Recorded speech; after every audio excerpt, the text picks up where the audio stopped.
started by Gladys. She'll tell the story that she went to a couple of conferences. The Aged Care Commission that regulates us wanted to release new standards that were more person-centred than the old standards. And she came up with the idea herself that how can I change the home that she was managing? She thought about it a fair bit and came up with the concept of a family and thought, I'll sit down with some staff and I'll ask them this question.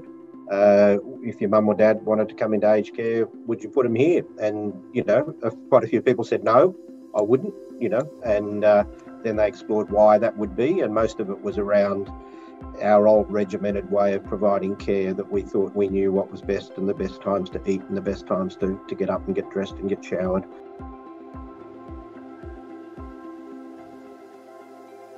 They present to the rest of the group about everything about that resident. So it sounds a bit crazy, but it humanises the person, because in the old model, people often in residential care, people would refer to someone as a room number.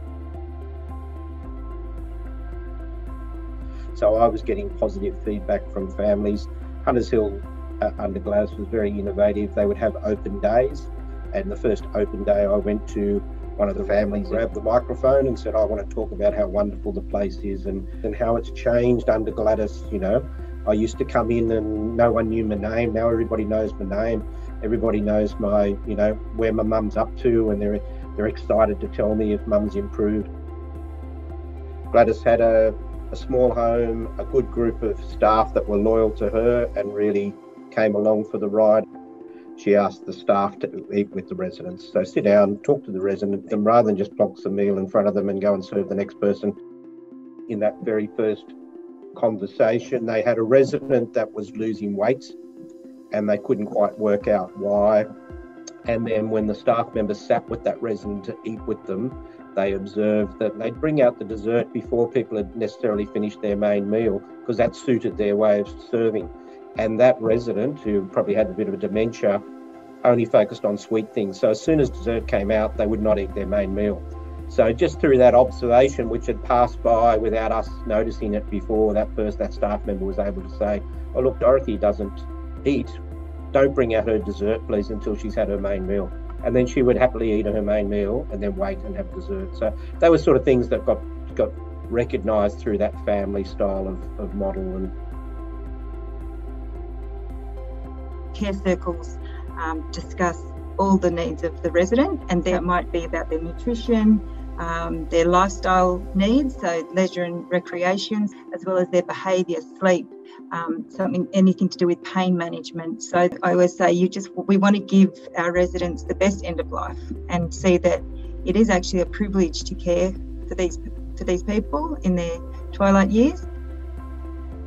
I thought it was great, so I was really supportive of us investing in it and rolling it out. So I think the strength of it is it grew from within the staff themselves. Part of the onboarding is now joining our family, and we do a good orientation program and a buddy program. We want to invest in them and we want them to stay around. We have all the documents before they start. They've done their training, and when they arrive, there's someone there to greet them. We send a lot of welcome emails and make sure they really do feel special when they're starting. We say we recruit from the heart, so if somebody has that empathy, that emotional intelligence, that really want to make a difference, not somebody who just wants a job. We had done our first survey, and some of the priority areas. One was connecting broader, I think. So that's why we went down the communications path. We put in a more regular newsletter. We shared all the stories across all the homes. We've got a staff newsletter. So I think that brought the whole Twilight family together a little closer.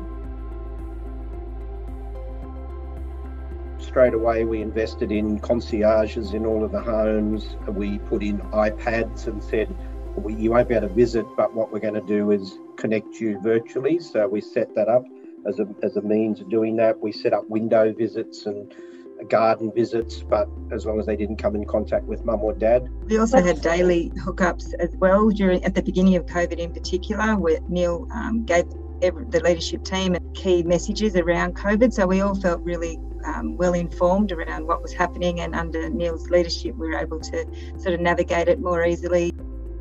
and acknowledging that there was fear out there for them, and a lot of our staff are not from Australia, so they have families, for example, in Nepal, and the concerns they had in India when COVID was rife, and thousands of people were dying a day. It really did impact our staff. So by coming to work, they felt that they had family around them and they felt supported. So we did get that feedback, which is lovely, to not think that they come to work to feel at home.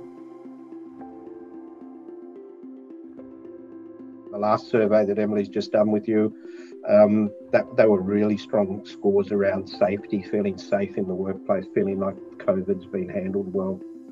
We all treated it as if we're all in it together, and we're here to protect the residents, but we're also here as a family to look after each other.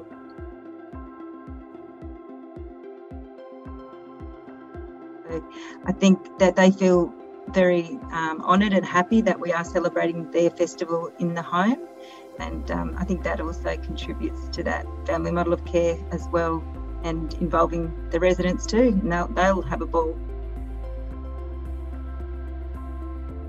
We've just recruited a new facility manager, and I was driving her around the other homes the other day, and at the end she said to me, staff are really happy. And I initially thought she meant that the staff were happy that she'd arrived, in the new home. And I said, oh, that's great, that they're happy to have a new FM. She said, no.